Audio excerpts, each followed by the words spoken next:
எனது கட்சிக்காரர் நடிகர் சிங்கமுத்து மீது நடிகர் வடிவேலு அவர்கள் நஷ்டஈடு கேட்டு வழக்கு தொடர்ந்துள்ளார்.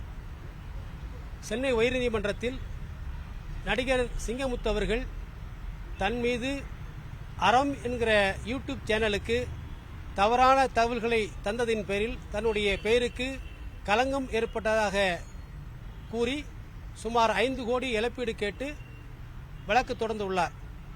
அந்த வழக்கில் இன்றைக்கு தன்னை சாட்சியாக விசாரிக்க கோரி உயர்நீதிமன்றத்தில் அமர்ந்துள்ள மாஸ்டர் நீதிமன்றத்திலே ஆஜராகி தன்னுடைய சாட்சியத்தை அளித்தார். நடிகர் வடிவேலு அவர்கள் நடிகர் சிங்கமுத்துக்கு எதிரான சாட்சியத்திற்கு குறுக்கு விசாரணை செய்ய அனுமதி அளிக்குமாறு நான் கேட்டுக்கொண்டேன். அதை பதிவு செய்து கொண்ட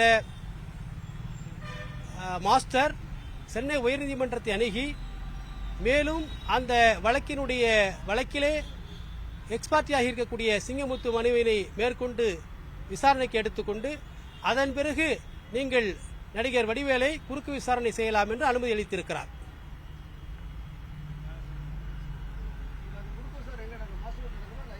மாஸ்டர் கோர்ட்டில் நடக்கும். அடுத்த அப்பியரன்ஸ் இப்ப இவர் உயர்நீதிமன்றத்தில் இருக்கக்கூடிய அந்த சம்பந்தப்பட்ட அந்த வழக்குகளை விசாரிக்கக்கூடிய நீதியரசருக்கு அனுப்பியுள்ளார். அவர்கள் பட்டியலிடுவார்கள். வழக்கு தேதி குறிப்பிடப்படவில்லை. இன்றைக்கு சாட்சியம் மட்டும் அளித்துள்ளார்.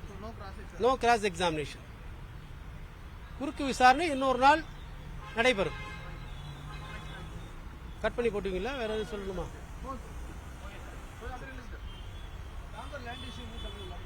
தாமரம் லேண்ட் இஷ்யூ இது இல்லை.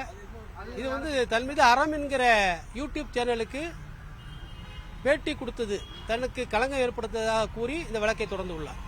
திரு வடிவேலு அவர்கள் தாக்கல் செய்த வழக்கு இன்று விசாரணைக்கு வந்தது.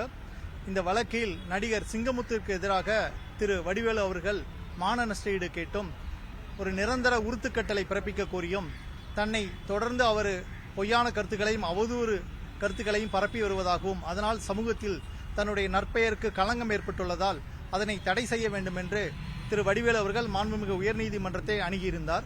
அந்த வழக்கில் சிங்கமுத்து ஆஜராகாத காரணத்தினால் அவரை நீக்கம் செய்துவிட்டு இந்த வழக்கை இன்று விசாரணைக்கு மாண்புமிகு உயர்நீதிமன்றம் அனுமதித்திருந்தது. அந்த வழக்கில் விசாரணைக்காக திரு வடிவேலு அவர்கள் இன்று ஆஜராகி அவருடைய தரப்பு சாட்சியத்தை அளித்தார். சாட்சியம் மற்றும் ஆவணங்கள் இன்று பதிவு செய்து கொண்ட நீதிமன்றம் அதை மாண்புமிகு உயர்நீதிமன்றம் விசாரணைக்காக ஏற்றுக்கொள்ள இன்று உத்தரவு பிறப்பிக்கப்பட்டுள்ளது. இதன் பிறகு மாண்புமிகு உயர்நீதிமன்றம் அதை விசாரிக்கும்.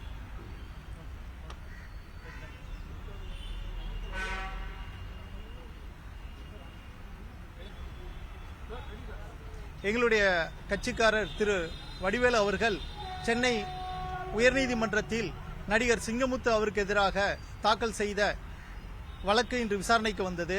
இந்த வழக்கில் நடிகர் வடிவேலு அவர்கள் சிங்கமுத்து அவர்கள் தன்னை தொடர்ந்து சமூகத்தில் பொய்யான மற்றும் அவதூறு கருத்துக்களை பரப்பி வருவதை தடை செய்ய வேண்டும் என்றும் மான நஷ்டஈடாக ரூபாய் 5 கோடி கேட்டும் வழக்கு தாக்கல் செய்திருந்தார். அந்த வழக்கு விசாரணைக்கு இன்று திரு வடிவேலு அவர்கள் ஆஜராகியிருந்தார். அந்த வழக்கில் அவர் சாட்சியம் அளித்ததின் அடிப்படையில் நீதிமன்றம் அந்த சாட்சியத்தை பதிவு செய்து விசாரணைக்காக மறுபடியும் மாண்புமிகு சென்னை உயர்நீதிமன்றத்திற்கு அனுப்பி வைத்திருக்கிறது.